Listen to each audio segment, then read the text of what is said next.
Assalamualaikum warahmatullahi wabarakatuh.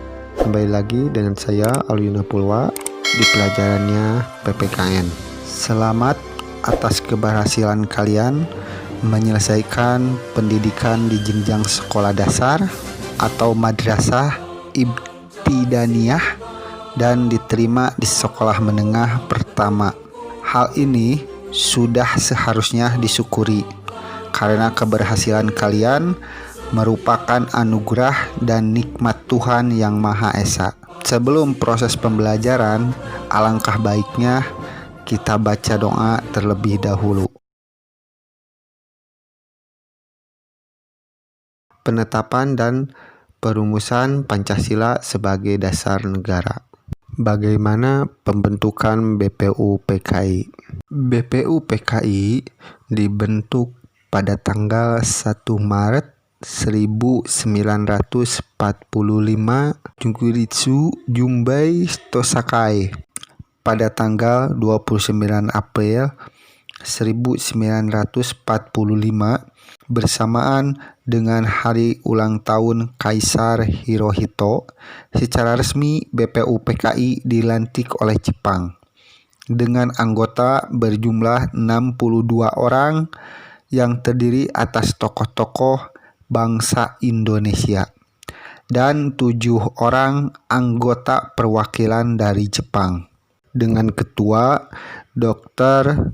Rajiman Widyodiningrat. BPU PKI mengadakan sidang sebanyak 2 kali. Sidang pertama pada tanggal 29 Mei sampai dengan 1 Juni 1945 membahas tentang dasar negara. Pada saat itu, menjelang kemerdekaan, negara kita tidak memiliki dasar negara. Jika suatu negara memiliki dasar negara yang bagus, maka negara tersebut akan maju dan berkembang. Tentunya tidak terlepas dari daya dukung yang handal. BPU PKI pertama kali dibentuk bertujuan untuk membentuk dasar negara. Selama pembentukannya, tidak terlepas pemikiran-pemikiran tokoh negara tersebut pada saat itu. Pada sidang pertama 29 Mei sampai 1 Juni 1945 ada 3 orang tokoh, diantaranya Insinyur Soekarno, Mr. Sutomo, Mr. Muhammad Yamin. Kita tahu setiap orang memiliki pemikiran yang berbeda, tetapi pada intinya sama, ingin segera menjadikan negara Indonesia negara yang merdeka. Sehingga dari ketiga tokoh itu masing-masing pendapatnya, lahirlah sebuah piagam yang dinamakan Piagam Jakarta. Bunyi Piagam Jakarta yang pertama adalah 1.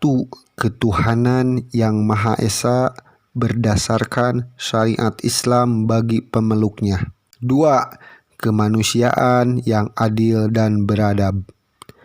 3. Persatuan Indonesia. 4. Kerakyatan yang dipimpin oleh hikmat kebijaksanaan dalam permusyawaratan dan perwakilan. 5. Keadilan sosial bagi seluruh rakyat Indonesia. Naskah Piagam Jakarta dibacakan dan didengarkan oleh seluruh warga negara Indonesia. Ada usulan khususnya dari wilayah Indonesia Timur yang meliputi wilayah Irian Jaya, Ambon, Sulawesi, di mana mayoritas penduduknya tidak beragama Islam, melainkan agama Nasrani. Kita tahu negara Indonesia adalah berdasarkan atas agama. Akhirnya sila pertama yang berbunyi ketuhanan yang Maha Esa berdasarkan syariat Islam bagi pemeluknya ditinjau kembali. berubah menjadi ketuhanan yang Maha Esa. Sehingga hasil dari Piagam Jakarta itu lahirlah Pancasila yang tercantum dalam pembukaan Undang-Undang Dasar 1945 alinea keempat. Dengan demikian, Pancasila tidak muncul begitu saja, melainkan melalui proses perjuangan yang sangat panjang.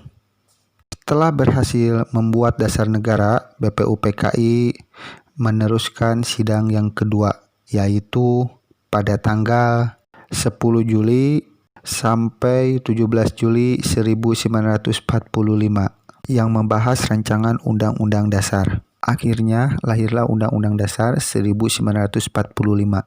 Jadi, yang menjadi landasan ideal adalah Pancasila. Yang menjadi landasan konstitusional adalah Undang-Undang Dasar. Setelah BPUPKI mengalami sidang yang kedua kalinya, merasa banyak campur tangan dari Jepang. Lalu BPUPKI dibubarkan dan dibentuklah PPKI. BPUPKI dalam bahasa Jepangnya Junkuditsu Jinbei Tosakai yang diketuai oleh Dr. Andes Rajiman Widyodiningrat diganti menjadi PPKI, dalam bahasa Jepangnya Dokuritsu Jinbei Inkai. Ketuanya adalah Insinyur Soekarno, di mana PPKI ini lebih sesuai karakteristik bangsa Indonesia. PPKI lebih menyiapkan persiapan kemerdekaan Indonesia. Detik-detik menjelang proklamasi banyak kejadian, diantaranya Nagasaki dan Hiroshima dibom oleh sekutu. Secara tidak langsung, dampaknya ke negara Indonesia menjadi vacuum of power. Dengan suasana ini, masyarakat Indonesia menjadi antusias ingin secepatnya melaksanakan kemerdekaan dengan waktu sesingkat-singkatnya. Maka terjadilah peristiwa Rengas Dengklok. Peristiwa Rengas Dengklok diawali perbedaan pendapat yang sangat tajam, yang tidak bisa dipecahkan antara golongan tua dengan golongan muda. Akhirnya terjadi peristiwa Rengas Dengklok, di mana golongan tua diculik oleh golongan muda di sebuah kota kecil di Bandung yang bernama Rengas Dengklok. Mengapa diculik ke Rengas Dengklok? Karena supaya jauh dari pengamatan sekutu Jepang pada saat itu. Terjadi perundingan yang diliputi rasa kekeluargaan dan kebersamaan, dan akhirnya kembali ke Jakarta. Maka lahirlah naskah proklamasi pada dini hari. Terus kapan naskah proklamasi dibacakan? Kontan para golongan muda, secepatnya, lebih cepat lebih baik. Karena kenapa? Pada saat itu negara Indonesia vacuum of power, peristiwa kekosongan kekuasaan pada suatu negara. Setelah sahur, semuanya menyiapkan proklamasi. Yang serba mendadak, bendera merah putih dijahit tangan oleh Ibu Fatmawati, istri dari Ir Soekarno. Para pengibar bendera, salah satunya Abdul Latif Hendra Diningrat. Terus dilaksanakan di mana banyak pertimbangan. Ada yang berpendapat proklamasi dilaksanakan di lapangan Ikada. Ternyata di lapangan Ikada takutnya ada tentara sekutu dan Jepang. Maka keadaannya tidak aman, melainkan proses musyawarah yang sesuai dengan sila keempat. Dengan penuh rasa kekeluargaan, akhirnya naskah proklamasi dibacakan. Kediaman Ir Soekarno, Jalan Pengangsaan Timur, nomor 56, Jakarta. Dalam suasana sederhana tetapi penuh hikmat, bahkan pada saat itu pengeras suara itu juga dalam kondisi meminjam. Sangat sederhana tetapi maknanya sangat luar biasa bagi bangsa Indonesia. Ir Soekarno dan Muhammad Hatta membacakan naskah proklamasi atas nama bangsa Indonesia. 1 hari setelah naskah proklamasi dibacakan, PPKI mengadakan sidang yang pertama pada tanggal 18 Agustus 1945 menghasilkan 3 keputusan. Yang pertama, memilih Ir Soekarno sebagai presiden dan Dr. Andes Muhammad Hatta sebagai wakil. 2. Menetapkan Undang-Undang Dasar 1945. 3. Selama MPRS dan DPRS belum dibentuk, maka dibentuklah KNIP, Komite Nasional Indonesia Pusat. Maka lahirlah Pancasila yang menjadikan dasar negara kita.